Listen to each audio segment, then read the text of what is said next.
Look, I need you to be brutally honest with yourself for a second. You're making more money than you ever thought you would 5 years ago, right?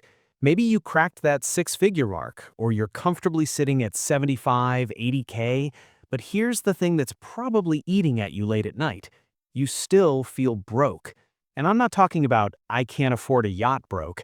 I'm talking about that uncomfortable feeling when an unexpected $2,000 expense hits and you're actually stressed about it. You're making what society calls a good salary, but somehow you're still living paycheck to paycheck. If that's you, stay with me, because what I'm about to show you isn't just another budgeting lecture. This is about understanding the invisible trap that catches 78% of Americans earning over $100,000 a year. Yeah, you heard that right. Let's dig in. So here's where it starts. You get that promotion, that new job, whatever it is. Let's say you go from making $60,000 to $85,000. That's a $25,000 raise before taxes, which works out to about $1,500 extra per month after Uncle Sam takes his cut.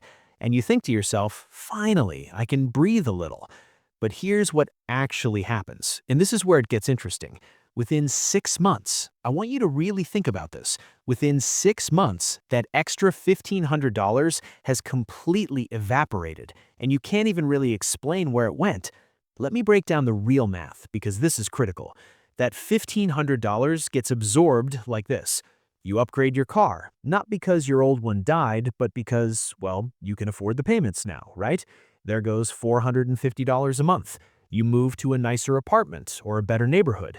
That's another $600. You start eating out more, not crazy expensive places, just nicer spots. Add $250.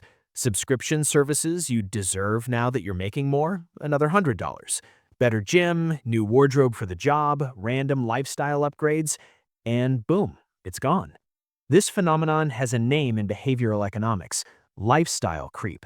But I don't like that term because it sounds gradual and harmless. What's really happening is more like lifestyle inflation on steroids, and it's completely destroying your ability to build actual wealth. Here's the psychological shift that most people miss. When your income increases, your reference point for normal spending increases with it. It's called hedonic adaptation. Your brain literally recalibrates what feels like a necessity versus a luxury. That Starbucks that used to be a treat, now it's just Tuesday. Now, you might be thinking, okay, but I make good money. Isn't the whole point to enjoy it? Fair question, but let me show you something that's going to shift your entire perspective. According to a 2023 study by the Federal Reserve, the median household earning $100,000 has a net worth of only $560,000 at retirement age. Sounds okay, right? But wait, here's the gut punch. That same study shows that someone who consistently earned $65,000 but saved aggressively averaged a net worth of $890,000. Let that sink in. The person making 35% less over their lifetime ended up 59% wealthier. How is that mathematically possible? Because wealth isn't about what you earn, it's about the gap between what you earn and what you spend multiplied by time. Let me give you a concrete example. Meet Alex and Jordan, both 28 years old. Alex makes $95,000, takes home about $6,200 a month after taxes, spends $5,800, saves $400. Jordan makes $68,000, takes home $4,500 after taxes, spends $3,200, saves $1,300. Now here's where it gets wild. Over 30 years, assuming a conservative 7% average return, which is below the S&P 500's historical average, Alex ends up with about $485,000 from those savings. Jordan, $1.57 million. Same time frame, Jordan making 30% less salary, but Jordan retires with over 3 times the wealth. The math doesn't lie, but our brains hate this truth because society has programmed us to equate income with wealth. They're not the same thing, not even close.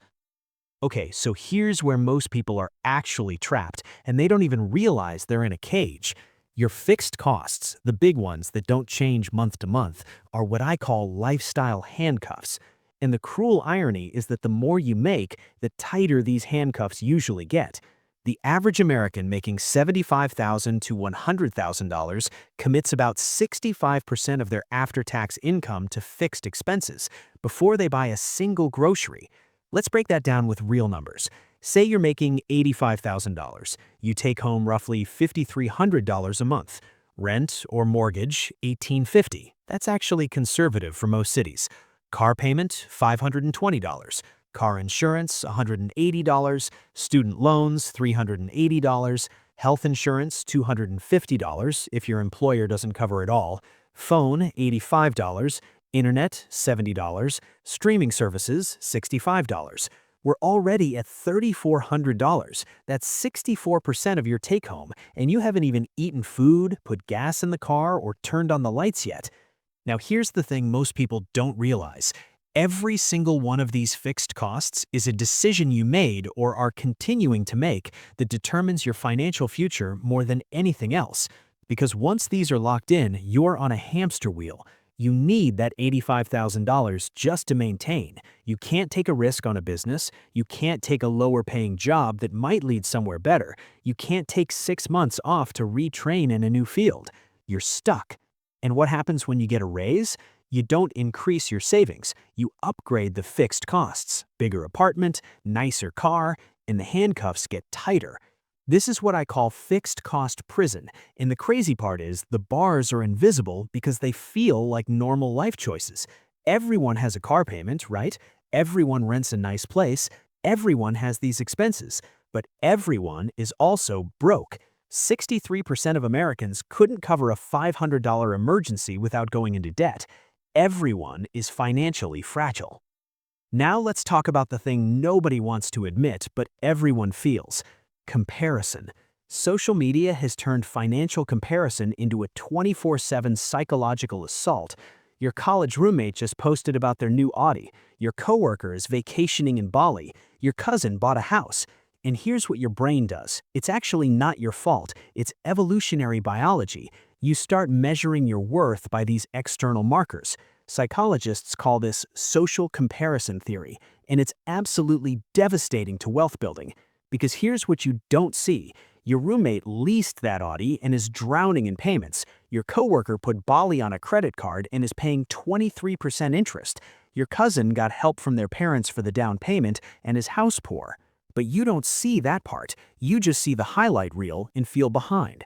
According to a study from Charles Schwab, 59% of Americans admit that social media influences their spending decisions. Think about that. More than half of us are making financial decisions based on other people's curated illusions of success. And here's the most insidious part. The more you earn, the more expensive your peer group becomes. When you made $45,000, you hung out with people who made similar money. You went to cheap happy hours and had game nights at home. But now you're making $90,000, and somehow your friend group shifted. Now it's $80 dinners and destination weddings and splitting Airbnbs in wine country. Your cost of friendship literally increased with your salary. What most people don't realize is this. The wealthiest people in America, I'm talking actual millionaires, not Instagram millionaires, they drive 4-year-old Hondas. They live in middle-class neighborhoods. They don't care what you think about their watch. There's a book called The Millionaire Next Door. The research in it is wild. The average actual millionaire spends $140 on a pair of shoes. Meanwhile, people making $60,000 are buying $300 sneakers to look successful. We're literally spending ourselves poor to look rich. All right, so here's what actually builds wealth, and it's so simple it almost sounds stupid. It's not about making more money. It's about this formula. Wealth equals income minus lifestyle times time multiplied by return rate. Let me show you how powerful this is when you actually optimize the right variables. Most people try to increase income. That's the hardest variable to control, and it has diminishing returns because of taxes and lifestyle inflation. Smart people optimize lifestyle costs. This is the easiest variable to control, and it has exponential effects. Let's run a real scenario. 2 paths, same person. Path A, the income chase. Age 30, make $70K, save $400 a month. Age 35, make $95K, save $600 a month. Lifestyle inflated. Age 40, make $115K, save $800 a month. Age 50, $140K, saved $1,200 a month. At 65, roughly $1.2 million. Path B, the lifestyle optimizer. Age 30, make $70K, commit to saving 25% forever, $1,170 a month. Salary grows to $95K by 35, still saves 25%, $1,580 a month. By 40, $115K, saves 25%, $1,915 a month. By 50, $140K, saves 25%, $2,335 a month. At 65, $3.4 million. Same time frame, Jordan making 30% less salary, but Jordan retires with over 3 times the wealth. The math doesn't lie, but our brains hate this truth because society has programmed us to equate income